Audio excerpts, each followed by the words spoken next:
oldest daughter was scared to death. Okay, she wouldn't leave the house because there was something flying over our house.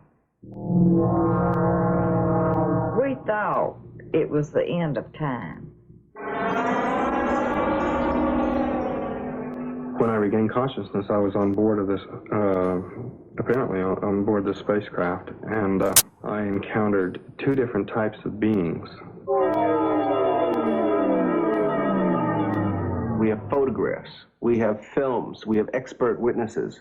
What more do you want?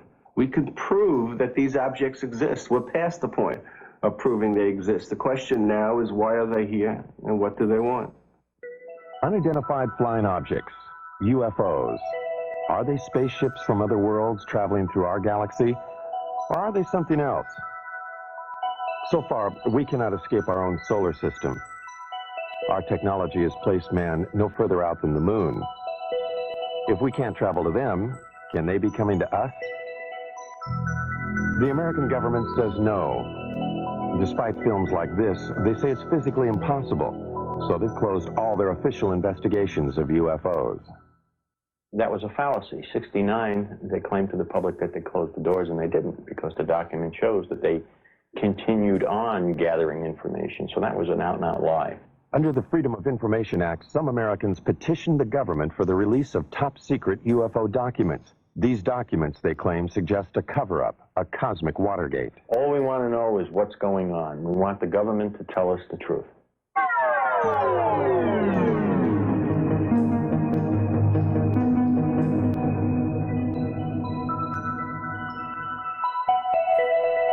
The truth, some believe, is that a higher intelligence from a planet far beyond our galaxy has mastered a technology that makes it possible for them to do things we can only dream of.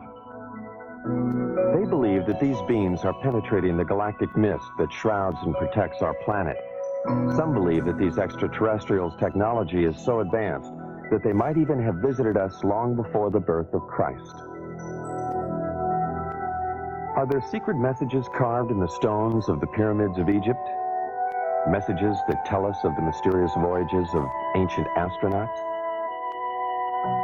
On the pyramids of Egypt and Mexico, and in primitive cave drawings all over the world, there are carvings and images that many describe as being of intergalactic travelers dressed in spacesuits and helmets.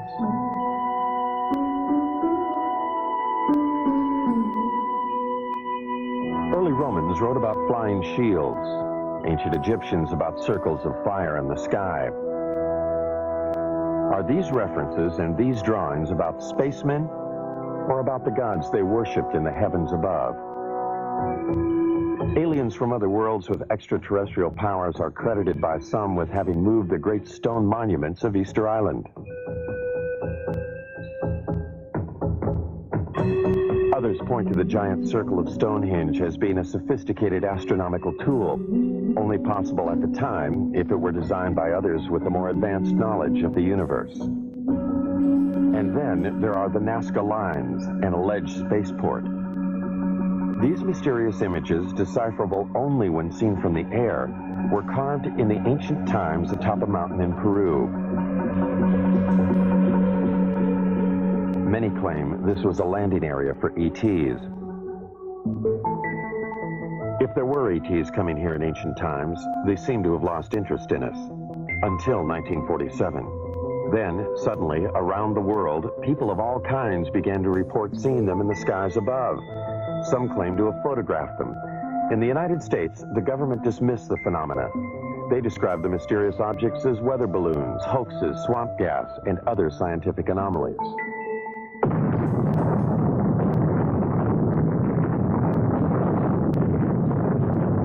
World War II had just ended. A new age had begun at the Alamogordo Flats of New Mexico. The atomic bomb had unleashed an energy that some believed would take us beyond the stars.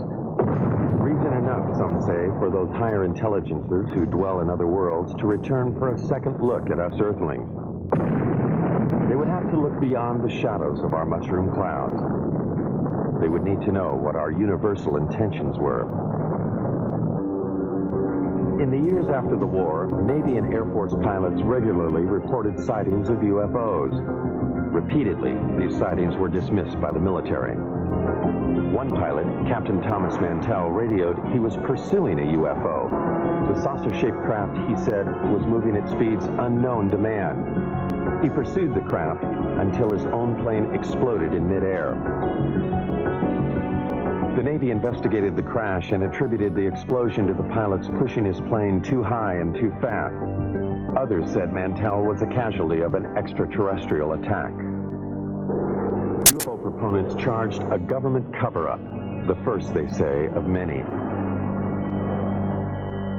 UFO investigators allege that the government cover-up went into high gear with the Roswell, New Mexico incident in July 1947. Roswell was the site of an Army Air Force base 118 miles from the atomic testing grounds at Alamogordo and only 220 miles from Los Alamos, birthplace of the atomic bomb. On July 2nd, this rancher, Mac Brazel, saw something crash in a field outside town. Brazel died in 1963, having kept a pledge to the Air Force to keep secret the story of what really happened in this field. Brazel talked to only one person about those events, his son, Bill, now 60 years old. He told him that whatever crashed here was something he could not identify. According to my dad, there was a bad thunderstorm the night before. The next day he was out on the ranch and he found this debris.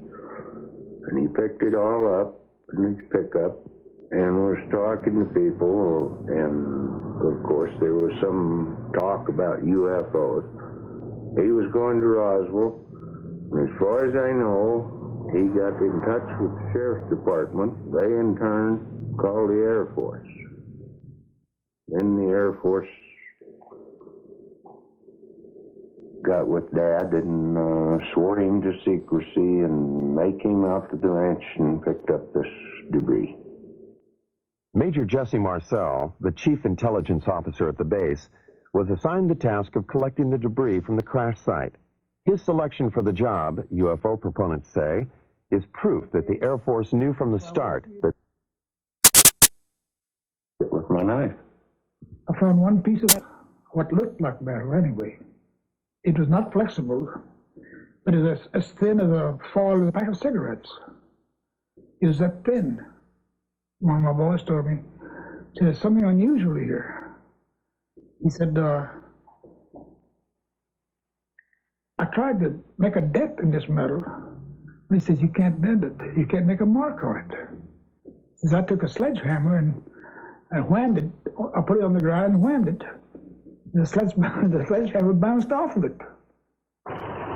when Major Marcel reported his findings to officials back at the base, they issued a startling press release. They had a flying saucer. The next day, Major Marcel was assigned to take the remains of the crashed objects to Wright Field in Ohio for further examination. However, the plane landed at Carswell Air Force Base in Fort Worth, Texas. General Alfred Ramey took one piece of the object off the plane and called a press conference. Then Major Marcel was given different orders by Ramey. He was not to continue on to Wright Field.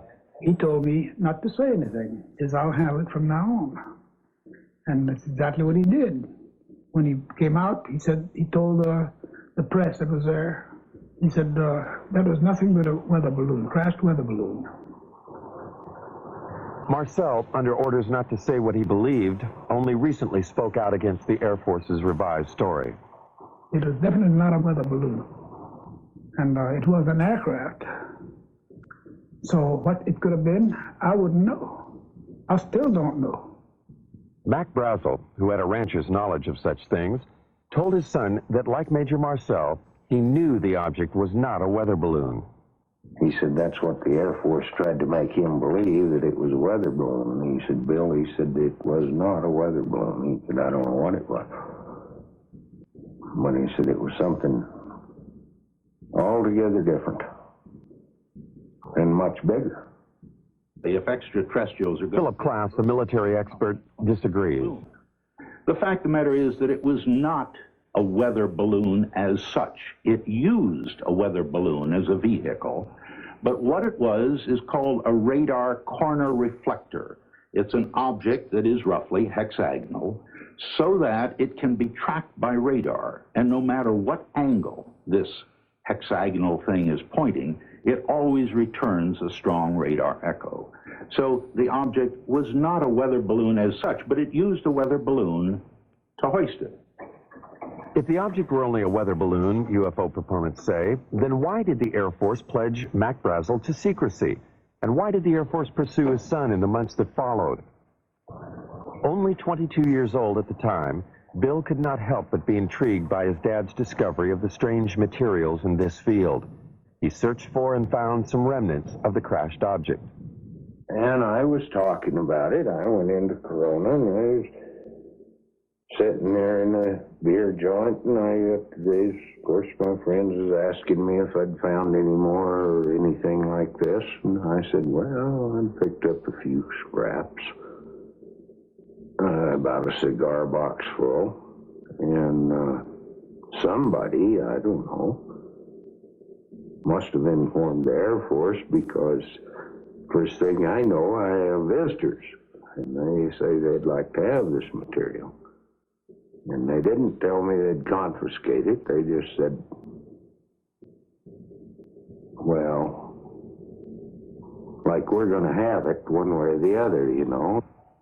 What Bill and his father found was taken to what is now called Wright-Patterson Air Force Base. Some believe, however, that much more was taken there. What they say is the actual shell of a spacecraft.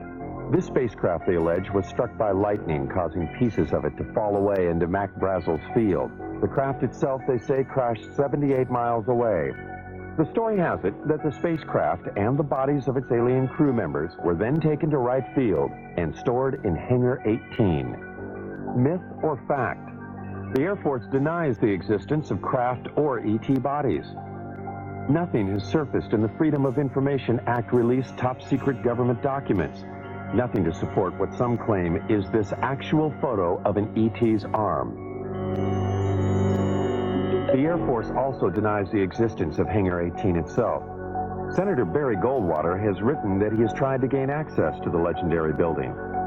In letters to UFO proponents, Goldwater enigmatically says that he has given up trying to solve the mystery. Not because he's satisfied with what he hears, but because it's just impossible to get anything on it. Nuclear physicist Stanton Friedman, however, believes the evidence is there. There's just no question at all in my mind that a saucer did crash, that bodies were found by the government, that the saucer itself was picked up by the government and carted off for study. The tremendous potential for gaining new technology from a thing is just enormous, and no government would be foolish enough to put it on display instead of carting it off to the laboratory. Look, it's one of these situations of where if I were a freelance writer or I'd like to make a story, I would love this story. It's great. It would make good copy. But unfortunately, or fortunately, I happen to be a scientist, and I have, you might say, the Hippocratic oath of a scientist. I will not say something is so until I'm very certain in my own mind that it is. So as far as the creatures are concerned, I honestly don't know. Dr. Hynek, a noted astronomer from Harvard and Northwestern universities, has been a persistent investigator of UFO cases. In 1952, he was asked by the Air Force to join Project Blue Book, their UFO investigation unit. 17 years later, he joined Air Force Secretary Harold Brown at a press conference to announce the team's conclusions. None of the evidence that I have examined would indicate any proof at all that we are being visited by extraterrestrials. What is the Air Force hiding in this investigation? We have not been hiding anything. The investigations have been made public. The explanations of those where there is a clear explanation have been made public. The hearing this morning was public for just that reason. Project Blue Book was activated to deal with what the media was calling flying saucer hysteria. They investigated 12,518 sightings. They could not explain 701 of them. Doubts lingered long past the report's publication. Even supporters of the project's conclusions had to wonder about photographs like these. In a series of 3 pictures, one can judge relative size because of the car window, the telephone poles, and the highway. One can also speculate about the dirt being kicked up into the air. Dr. Hynek, the leading scientist on the Blue Book panel, began to have doubts. He personally went to Brazil to talk to the man who took these pictures. He discussed the matters with the president of Brazil and with photo analysts on both continents. By 1973, he had completely reevaluated his Blue Book experiences. He now became a critic of the investigation and an advocate for more UFO study. I was there at Blue Book, and I know the job they had. They were told not to excite the public. Don't rock the boat. And I saw it in my own eyes happen that whenever a case happened that they could explain, which was quite a few, they made point of that and let that out to the media. Things that the cases that were very difficult to explain, they would jump handsprings to keep the media away from it. For they had a job to do, to, whether rightfully or wrongly, to keep the public from getting excited. Hynek's concession that it was possible that extraterrestrials were visiting us raised the UFO debate to another level.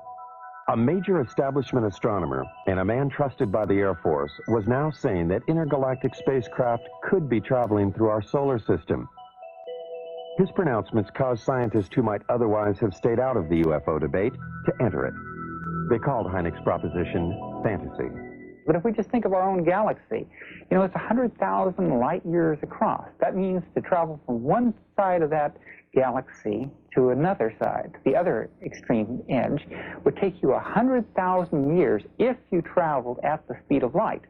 Now, there's very good evidence that nothing travels faster than the speed of light. I mean, it seems to be the ultimate speed limit in the universe. If, however,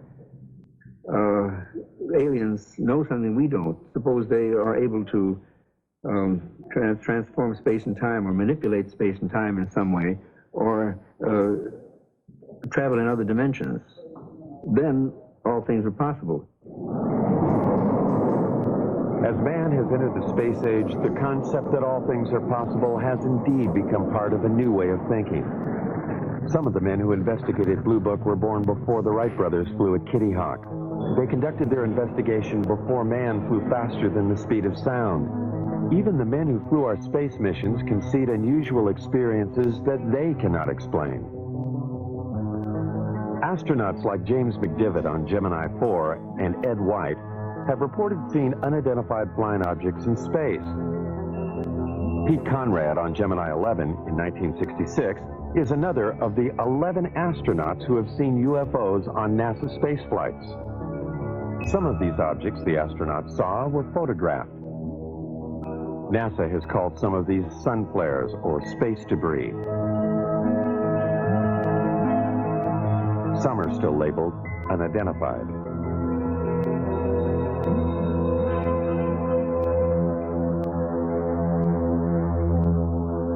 Astronaut Gordon Cooper was so impressed with an unidentified flying object he saw that he wrote about it to a special United Nations commission studying the phenomena. He wrote, "I believe these extraterrestrial vehicles and their crews are visiting this planet from other planets, which obviously are a lot more technically advanced than we are here on Earth."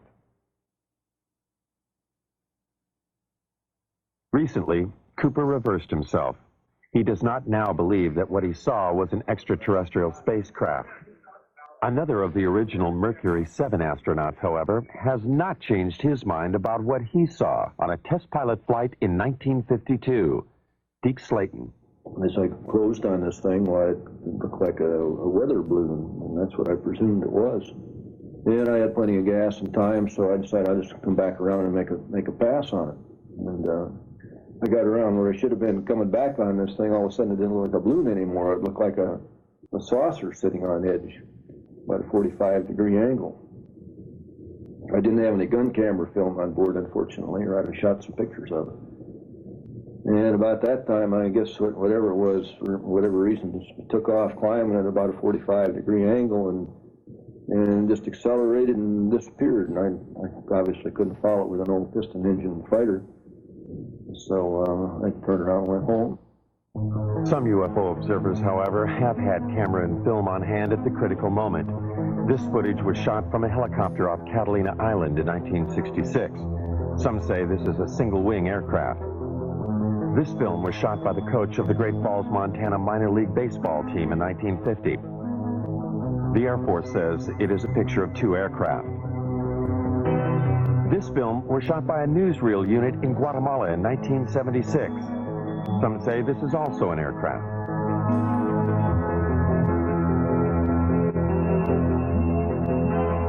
This film was taken by a Navy cameraman on vacation in Tremonton, Utah in 1952. The Air Force speculates that these are seagulls. Dr. Hynek disputes the Air Force's explanation of these films. This, plus his feelings about the eyewitnesses, helped change his mind. I began to get certain doubts because not so much of any specific case, although there were quite a few, it was the people themselves. I said to myself, well, now, come on, how much longer am I going to call these people crazy? And when I changed my glasses, you might say, a little bit, and took a view that maybe these people aren't crazy, and began to realize what sort of people they were, the people who would be accepted in any court of law as a witness, let's say, good, solid people, I said to myself, well, the time has come to maybe change my attitude. It was Hynek who coined the expressions close encounters of the first, second, and third kinds. A close encounter of the first kind is one that centers upon a visual sighting. Hynek investigated first-kind encounters in 1983 in New York State. Local residents and commuters just 40 miles from New York City had been reporting sightings of an unusual object in the night skies for over a year and a half. Sightings were reported on at least 50 separate nights during the 18-month period. Over 9,000 eyewitnesses, lawyers, teachers, CPAs, advertising executives, nurses, and factory workers reported seeing the unidentified phenomena. Newspapers and television almost weekly carried reports of the sightings. From different places throughout the area, eyewitnesses all reported seeing the same thing. I looked up, and right over my head, virtually, it wasn't far off, it was right over my head and very still, there was a rim of light in the shape of a triangle. It was just a tremendous object. It was anywhere from wingtip to wingtip, about 50 or 60 yards.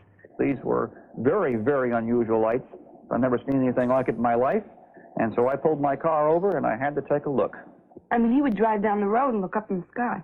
Some people, like Bob and Lori Pozzioli, were determined to film the object. And then one night, he spotted this one round object.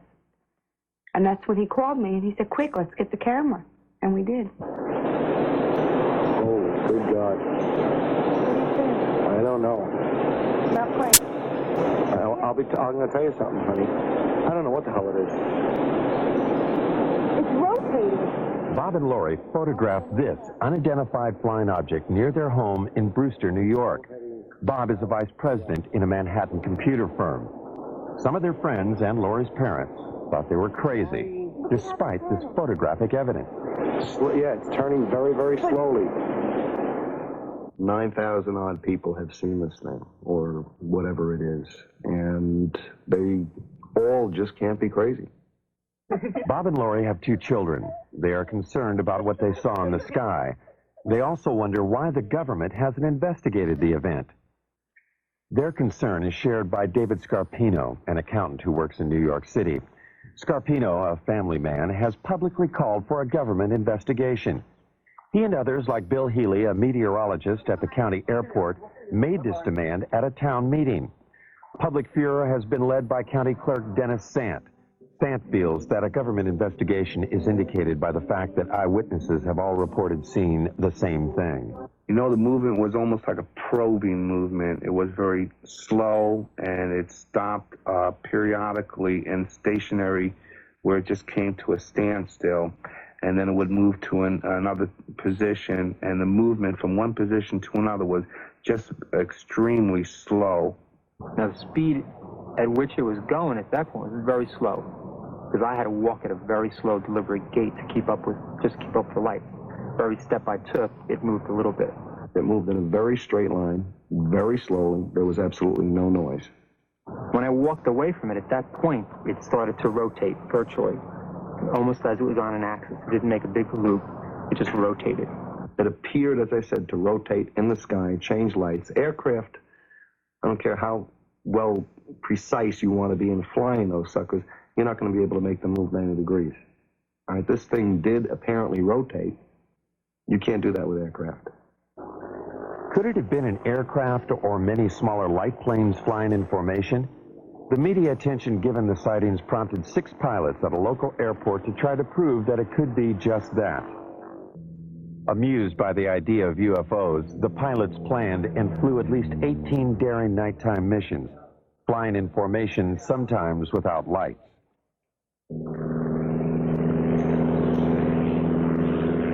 This hoax fooled at least some of the eyewitnesses, but not Bob and Lori. They claimed that in addition to photographing the UFO, they also videotaped the light airplanes as they enacted their hoax. There are 6, and the lead one has his 3 lights on. Everybody else only has 2. Did you hear the engines? Some UFO investigators agree that many of the reported sightings were probably of the hoax. But some eyewitnesses, they say, were clearly able to differentiate between the hoax and the unidentified object. As it was coming over, there was a star in the sky, and as the lead light went under that star, right behind it, you could still see the star, which meant it was not a solid object. And as it was going overhead, you did hear engines. All right, now, what kind of aircraft engines, I don't know, but you did hear aircraft engine noise. Engine noise, different lights, and different flying movements, UFO proponents say, clearly make the airplanes IFOs, identified flying objects. But this object, or objects, remains unidentified for many. Some eyewitnesses refuse to accept the possibility that these are also the lights of the airplanes. I know what it wasn't. It wasn't an ultralight. It wasn't a blimp. It wasn't gas. No one's tried to tell me what it was, but I know what it wasn't. Investigators have subjected the videotape images of the hoax and the unidentified lights to various computer analyses. By digitalization of the images, they hope to be able to determine if the area between the lights of the UFO was solid, indicating one craft. The airplanes, they hope, would show night sky in the center of the light. Physicist Al Hibbs. Pictures like this, night sky, a few lights, taken with a television camera that was perhaps being moved, not deliberately, but accidentally while it was taking the pictures. There's really nothing you can say about these things. In one case, a very good explanation is offered, and I see no reason to disbelieve it. In the other case, there's no explanation. I certainly can't offer one. I would love it if some UFOs were extraterrestrial objects being piloted by extraterrestrial beings. I think that'd be the most marvelous discovery of the history of man. I'd love to have that be true. So I'm not going to say that foreign objects, artifacts made by intelligent creatures in the solar system, I'm not going to say that's preposterous. I'm going to say it is so unusual, so immensely important, that I'm not going to assign anything like any sightings like this to that phenomenon without a lot more data. Insufficient data, the object remains unidentified. For government officials, therefore, it is of no consequence. But for the New York eyewitnesses, the question of what it is remains. They find the government's apparent lack of interest puzzling. The government didn't come to me as a rational individual. As an accountant, I like concrete things. I like evidence. For them to say that I didn't see anything without really talking to me and investigating it means that they were trying to hide something. And that was my feeling from the very beginning. They know something, okay? They know something. Either they know that there's something up there, and they want to investigate it themselves and don't want other people trying to handle it, or they're doing something. But if they're doing something, then let people know about it. This New York State event occurred over a densely populated area and over a nuclear plant, prompting one eyewitness, New York attorney Peter Gersten, to suspect a government cover-up. With others, like Larry Fawcett, a police officer in Coventry, Connecticut, he helped establish Citizens Against UFO Secrecy. Fawcett, who says the way he views the world has been drastically affected by his sightings of a UFO in 1965, petitioned the government for the release of UFO-related documents. These documents, released under the Freedom of Information Act, were previously classified top secret. An example of some of the government documents we have obtained are the overflights over the military bases in 1975, over Wurtsmith Air Force Base in Michigan, over Malmstrom Air Force Base in Montana, Loring Air Force Base in Maine, Minot Air Force Base in North Dakota. Over a period of 6 weeks, unusual, unknown, unidentified objects were traveling at exceedingly quick and fast speeds. What's interesting is that even to this date, the government has not acknowledged that it was able to identify any of those objects. The documents do state that there were confirmed sightings at all 4 bases in October and November 1975. The first sighting was at Loring Air Force Base in Maine. Loring, like the other bases, was a Strategic Air Command installation. The documents do not state, however, that these objects were alien spacecraft. They do state that the military reaction was swift and concerned. At Loring, there were 2 separate events. Something unidentified appeared in the night sky above the weapons storage area. Larry Fawcett, having learned of the event in the released documents, investigated. Military people and guards in and around the weapons storage areas began to report lights hovering or landing within the weapons storage areas. Military people would respond to the area only to see the lights go out and the object disappear and then reappear over the runway. It's described as football-shaped, the length of maybe 2 or 3 vehicles, cars, if you will. The witness telling us that there are shimmerings of heat, as you would see off a desert scene in a movie. When we questioned the individual, could it have been an aircraft? Could it have been a helicopter? The military person, and I'll give you his name, Steve Eichner, telling us, no, I know what helicopters look like. I've been around aircraft. I work on aircraft. This is something I've never seen before. The official records, which I quote in my book, indicate that on the first night, it certainly was a helicopter. It was described as a helicopter. Now, if the officers on the base, experienced pilots, if they don't know a helicopter, and we have to depend on some GI who's not a pilot, who comes forward not at the time, but years later, he claims to have been there and claims it was not a helicopter. Again, let's go on the official records.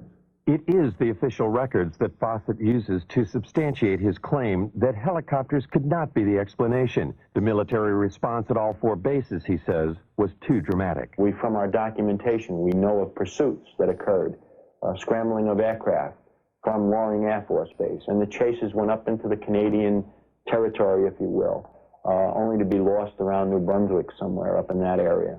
There's no question there were overflights of unknowns, sometimes referred to as helicopters, but if you talk to the people, read the official government statements, it's clear that they were concerned, that there were scrambles of jets to go after these things, that they were being observed by highly qualified people.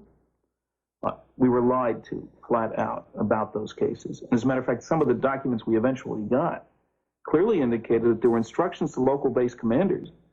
Don't say anything about the sightings at the other bases. Make it appear to be an isolated instance. Military authorities will not comment on the 1975 overflight. They simply state that at any SAC installation, there would always be an immediate defensive response to anything unknown. Putting planes in the air, they say, does not confirm a penetration of an intergalactic craft. Citizens Against UFO Secrecy, however, refer to other documents they've gotten released by the Pentagon to prove their claims. In May of 1985, we've gotten a document that was classified top secret in 1948, and about a month after its release to the other agencies, its distribution, it was ordered, recalled, and destroyed, each and every copy. One copy was kept, and it has remained top secret, classified top secret for the last, 40 years almost. And in the document, the government acknowledges back in 1948 the existence and reality of the objects. The official military position about any document issued before the Project Blue Book investigation is that Blue Book later explained them. This includes a startling document written by a Canadian. Wilbert Smith stated flat out in his top secret memo, and I think it was declassified by mistake, frankly, that this is the most classified subject in the United States, even more so than the H-bomb, and that flat out, flying saucers exist. This is the opinion of one man, a Canadian officer, in 1947.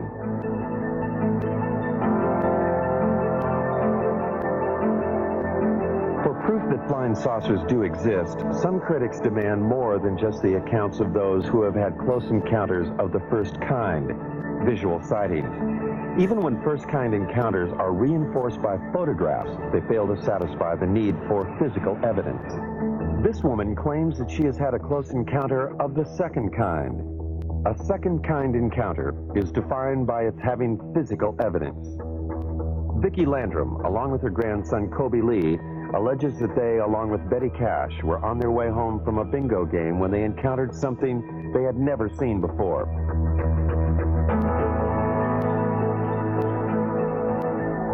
The alleged event took place on December 28, 1980. Vicki and Colby were driving in Betty's car on Highway 1485, 30 miles from the Houston airport and only 37 miles from NASA's American Space Headquarters. Kobe Lee saw a light, and he kept asking us what the light was.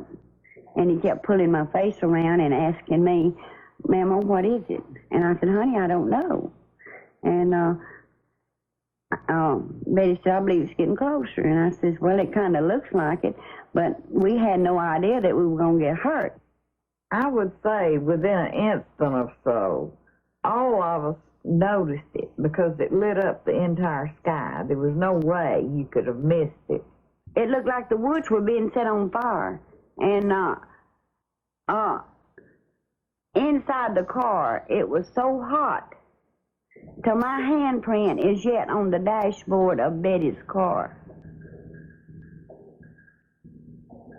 They got out on their side of the car. I stepped out on mine. I stood behind the car door for just a second or so, and I walked toward the front of the automobile. I stood there for just a short time, I don't know how long, trying to see what I could figure this object out to be. It was diamond-shaped. It didn't mean it was sharp up here and sharp down here. It was kind of round, and the fire come out the bottom of it. But here was this huge object, and flames shooting from it. And they weren't just small flames. They were gushing from it. And Kobe was hanging on to me. And he was trying to get, he started pulling away from me, and I pushed him back in the car, and I got inside the car and put my arm around him and hugged him up real close to me. We thought it was the end of time. I says, Kobe, don't be afraid. I said, if you see a man, it'll be Jesus. And I said, he will come to carry us to a better place. He will not hurt you. It was just burning. It was just too much heat. I could not tolerate it. So Vicki screamed and begged for me to get back in the car. Well, I did, but I had to use the end of my leather jacket in order to open my car door to get back in. That's just how hot it was. And when the object lifted and slowly moved over to the right of us, her and Kobe saw some helicopters. There were so many of them, it sounded like a tornado. And we counted 23. I counted 22, really. But Kobe said, there's one more. And I said, yeah, baby, that makes 23. And there were helicopters on both sides and also over the top of the object, or like they were trying to hem it in. The only apparent proof the women have for what happened to them is the illness they claim they suffered as a result of the encounter. It is the record of these illnesses that made this an encounter of the second kind. My eyes were burned so till they were swelled and they were tearing till I could lay down at night, and the next morning my pillow would be completely wet, and I couldn't hardly see anything. Vicki was treated for burns, and she and Colby Lee suffered long periods of nausea. Betty Cash was hospitalized immediately after the event. She suffered severe hair loss and was also treated for burns and nausea. Since then, she has been hospitalized several times. It was the first time that I went into the hospital, they were treating us as burns. But then, after they found out really what had happened, then they started treating us as radioactive burns. And since, I have had cancer. Betty's hospital records do not explicitly state that she was treated for radioactive burns. They do state, however, that she exhibited the symptoms similar to someone who might have been exposed to a radioactive element. Betty further maintains that she had no cancer history previous to the alleged encounter. Her records do confirm, however, that she does now have the disease. No, I'm not well, by no means.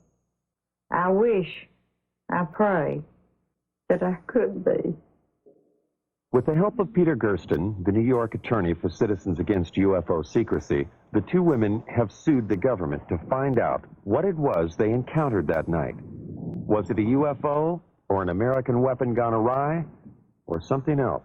I believe the story is a hoax. There is absolutely no evidence. The women's story is supported only by the claim of Betty Cash that she had serious health problems after the alleged incident. From my review of the Cash Landrum case, I would say that there's no question that an event took place, that those people were near something that was emitting radiation. I don't think it was an alien spacecraft, frankly. I think it was a nuclear-powered aircraft. That's why all the helicopters, it's standard practice if there's a classified system around. There are guys ready to go there to keep somebody else from getting that should it crash. The facts are that the U.S. Defense Department investigated. They could not locate 22 twin-rotor helicopters that could possibly have been flying in that area. And in fact, as Colonel Saran, who made the investigation, told me, he said, Phil, this occurred over the Christmas, New Year's holiday. He said, you couldn't get that many helicopters. You couldn't get a military operation into the air over the Christmas, New Year's holiday unless the nation was at war. The object was there. It existed. There's no question about that. What's interesting is that for the first time, the government has suggested that it wasn't theirs, that it was possibly a true UFO. And nowhere has the government ever admitted, other than this basic document that we've gotten from 1948, that UFOs exist. I love this country and for all it stands for, but I wish they would tell us the truth. If extraterrestrials are coming here, what do they want? Are they coming here just to observe us, or are they making actual contact with some of us? Contact with an alien is what Dr. Hynek calls, and what Steven Spielberg has celebrated in the movies, as a close encounter of the third kind. Charlie Hickson says he's had such an encounter. These things, evidently, they're coming from another world somewhere. I don't know what message they have for us or what they intend to help us, but certainly they're not going to harm us because they didn't harm me. Charlie Hickson's alleged abduction aboard a UFO in 1973 followed the story of Betty and Barney Hill's abduction in Exeter, New Hampshire in 1961. A most recent claim of a close encounter of the third kind occurred not in the backwaters of Mississippi, but in the heart of New York City. Rosemary Osnato. Suddenly I hesitated, or I couldn't seem to put the key in the door. And I just turned around and wanted to go up to the roof. And this seemed rather odd because you just don't do that in New York. You don't go up on the roof at 1 o'clock in the morning. It's just not something you do. And yet I was doing it. And it seemed to be a very bright light that was shining in the hallway. And I thought this was moonlight at first, you know, and apparently it wasn't moonlight, because when I got up there, there was a very bright light up on the roof. And then it went out for a few seconds. And then it came back on again. And I was just lifted, physically lifted, in that beam of light.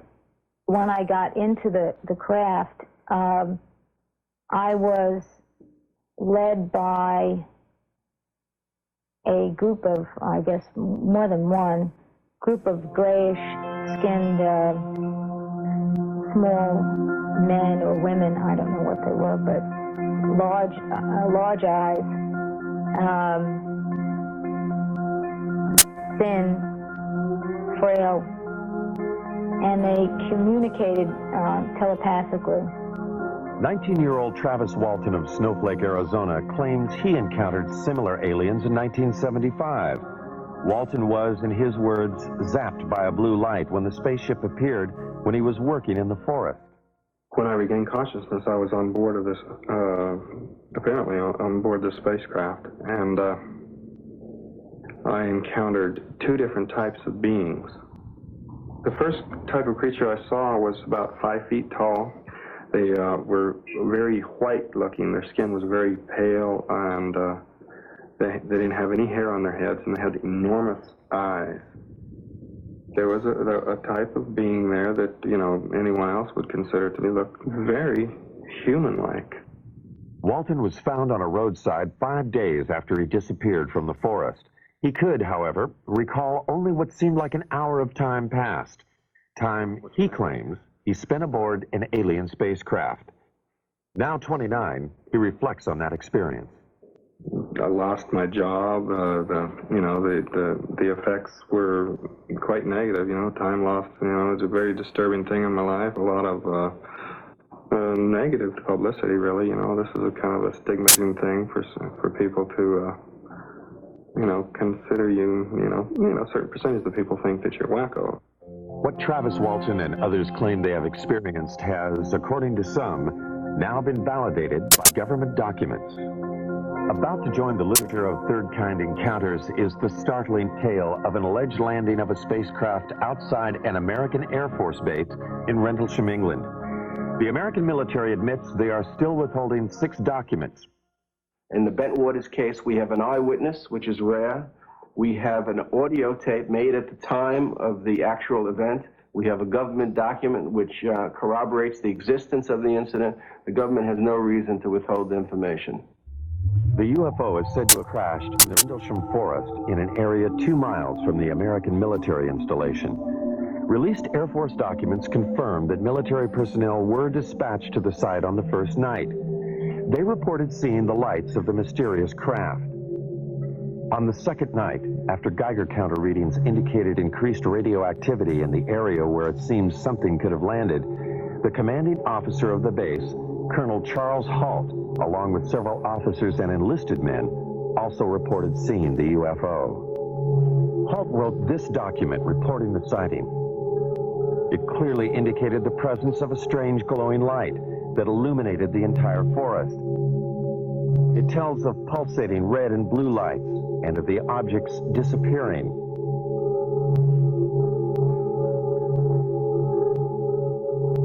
Colonel Halt also made this tape recording at the time of the second incident. Okay, here he comes from the south. He's coming toward us now. I'm observing what appears to be a beam coming down to the ground. Is that real? What Colonel Halt was describing that night, some believe, was the pulsating light emanating from a lighthouse 5 miles away. Those who believe that it could not have been the lighthouse quickly point out that Halt's report indicates lights of different colors. Critics respond that pulsating lights can play tricks, create illusions. And the light comes in at you at a roughly tree level. And it turns and it rotates, so it's flashing on and off. If you look at the transcripts of the taped account of what the colonel and his men said that night, you'll find that they were saying such things as, it's on now, it's off, it's on, it's off, if I remember correctly.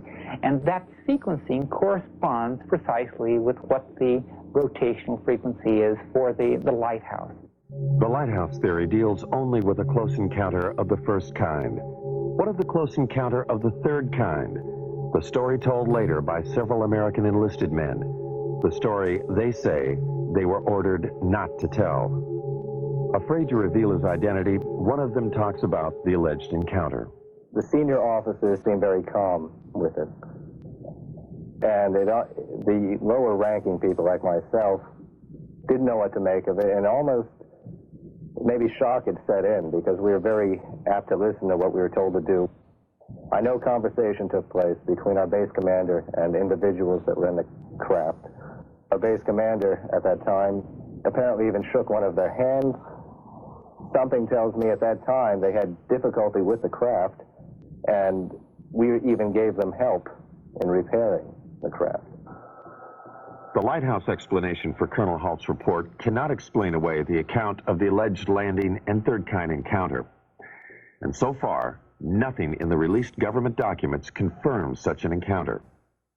There are 6 documents that the government is withholding concerning the incident in Bent Waters. I want to know why they're withholding that information. They do not have a right to withhold that information, and I want to know what that information is. The government will not release the documents for national security reasons. Citizens Against UFO Secrecy maintain that the government uses national security as a cover for withholding UFO-related material. Recently, they sued for release of a document from the National Security Agency.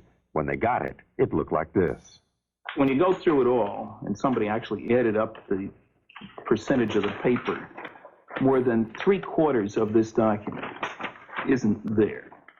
It means quite clearly that there is a cover-up. Anybody who says the government isn't holding anything back has to say, well, except for that stuff they won't release. I mean, this is a UFO document. It tells about NSA information about UFOs. Now, on the one hand, the government is still saying UFOs don't exist. Now, if UFOs don't exist, how can they affect national security?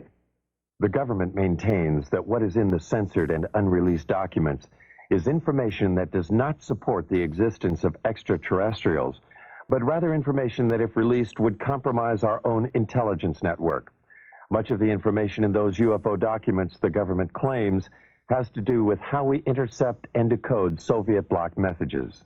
To release them would reveal to the Soviets and other potential enemies where we have listening stations. My goodness, the Russians might discover that we have a listening station in Leningrad, as an example, that we had intercepted some communications there.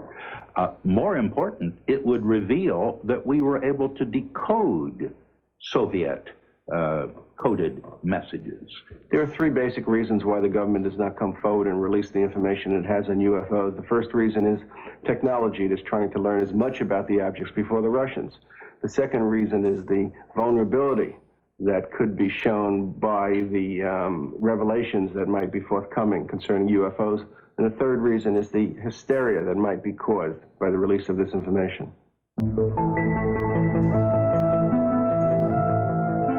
Are these spaceships from other worlds? Are we being visited by intergalactic aliens with a technology and civilization that dwarfs ours? Most scientists say no, they are not, because they cannot. UFO proponents say they are, that our myopia prevents us from seeing life elsewhere as being different from ours. I think one should also point out, as Arthur C. Clarke has said, that when we look for life elsewhere, we should not look only for life as we know, but life as we don't know. And he went so far as to say we should even look for life as we can't understand it. We are now only beginning to free ourselves from the gravity that binds us to our own planet. A new generation of Americans, those born in the space age, demand new answers to old questions. More receptive to the possibilities, they want to know, are we being visited by intergalactic travelers? They have joined their voices to others asking, what's going on? Is there a government cover-up? Do the unreleased documents contain evidence that proves that UFOs over our nuclear plants and air bases are actually from other worlds, or are they from earthly neighbors? Most scientists agree that there is life in the universe, but that it cannot travel here. They hope only to communicate with that life with giant radio telescopes. These scientists believe that what is being hidden in the government documents is probably not secrets of other worlds, but the secrets of an earthbound Cold War. Either way, we want to know what's going